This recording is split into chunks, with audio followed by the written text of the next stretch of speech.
So a few days ago I got a copy of this book, Feuds by Avery Hastings, which is published by St. Martin's Press.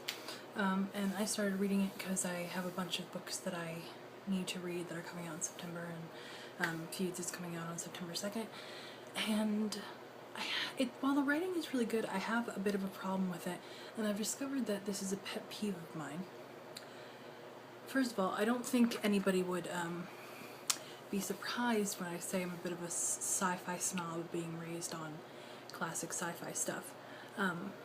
But I had the same problem I'm having the same problem with Feuds that I had with a book called These Broken Stars by Amy Kaufman and Megan Spooner, which is that it's sci-fi but it's not sci-fi, meaning that it has a sci-fi element, but it has only one sci-fi element, and if you remove that sci-fi element it becomes a perfectly applicable science fiction story.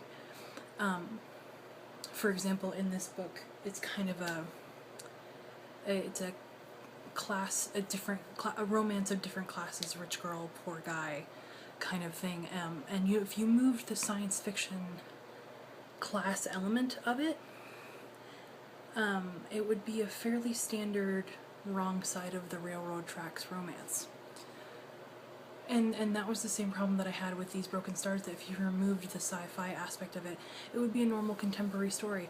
And I hate that.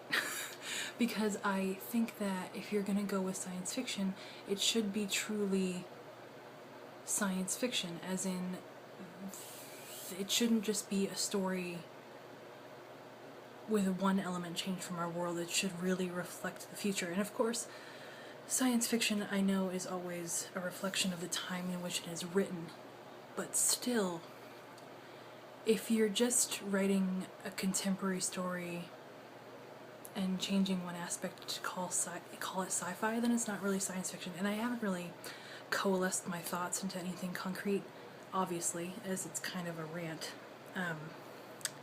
But yeah, if anybody has any thoughts on that, let me know. I may try to coordinate some more valuable thoughts on the subject and put them in a video later. But yeah, I'm reading that book and I shall report back.